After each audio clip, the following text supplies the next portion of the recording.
ഉൽപ്പത്തി അധ്യായം 10. നോഹയുടെ പുത്രന്മാരായ ഷേം, ഹാം, യാഫത്ത് എന്നിവരുടെ വംശപാരമ്പര്യമാവിത്.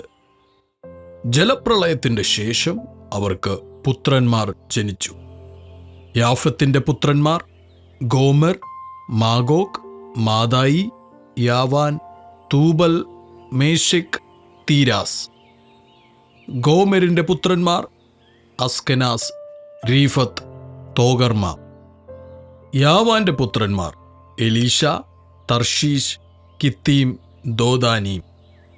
ഇവരാൽ ജാതികളുടെ ദ്വീപുകൾ അതത് ദേശത്തിൽ ഭാഷയായും ജാതിയായും കുലം കുലമായും പിരിഞ്ഞു. ഹാമിന്റെ പുത്രന്മാർ കൂഷ്, മിസ്രയീം, പൂത്ത്, കനാൻ. കൂഷിന്റെ പുത്രന്മാർ സെബ, ഹവീല, സപ്ത, രാമ, സപ്തേക്ക.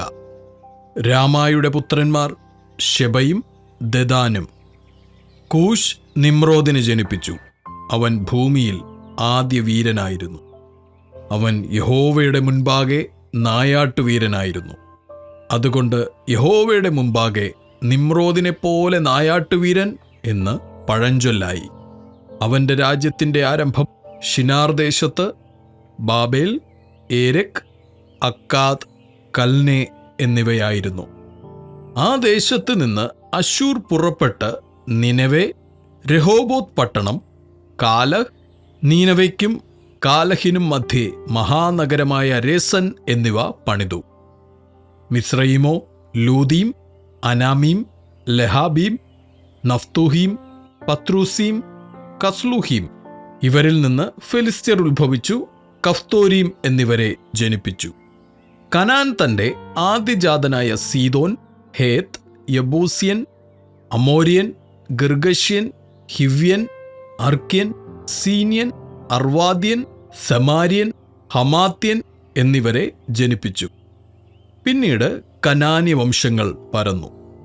കനാന്യരുടെ അതിർ സീദോൻ തുടങ്ങി ഗെരാർ വഴിയായി ഗസ്സ വരെയും സൊദോമും ഗൊമോറായും ആത്മായും സെബോയീമും വഴിയായി ലാശ വരെയും ആയിരുന്നു. ഇവർ അതത് ദേശത്തിൽ ജാതിയായും കുലം കുലമായും ഭാഷയായും ഹാമിന്റെ പുത്രന്മാർ. ഏബരിന്റെ പുത്രന്മാർക്കൊക്കെയും പിതാവും യാഫത്തിന്റെ ജ്യേഷ്ഠനുമായ ഷേമിനും പുത്രന്മാർ ജനിച്ചു. ഷേമിന്റെ പുത്രന്മാർ ഏലാം, അശൂർ, അർപ്പക്ഷാദ്, ലൂദ്, അരാം. അരാമിന്റെ പുത്രന്മാർ ഊസ്, ഹൂൾ, ഗേഥർ, മഷ്.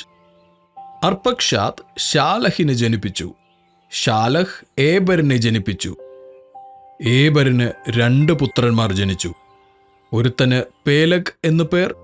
അവന്റെ കാലത്തായിരുന്നു ഭൂവാസികൾ പിരിഞ്ഞുപോയത്. അവന്റെ സഹോദരന് യൊക്താൻ എന്ന് പേർ. യൊക്താനോ അൽമോദാദ്, ഷാലെഫ്, ഹസർമാവെത്ത്, യാരഹ്, ഹദോരാം, ഊസാൽ, ദിക്ല, ഓബാൽ, അബീമയേൽ, ഷെബ, ഓഫീർ, ഹവീല, യോബാബ് എന്നിവരെ ജനിപ്പിച്ചു. ഇവരെല്ലാവരും യൊക്താന്റെ പുത്രന്മാരായിരുന്നു. അവരുടെ വാസസ്ഥലം മേശ തുടങ്ങി കിഴക്കൻ മലയായ സെഫാർ വരെ ആയിരുന്നു. ഇവർ ദേശത്തിൽ ജാതിയായും കുലം കുലമായും ഭാഷയായും ഷേമിന്റെ പുത്രന്മാർ. ഇവർ തന്നെ ജാതിയായും കുലം കുലമായും നോഹയുടെ പുത്രന്മാരുടെ വംശങ്ങൾ.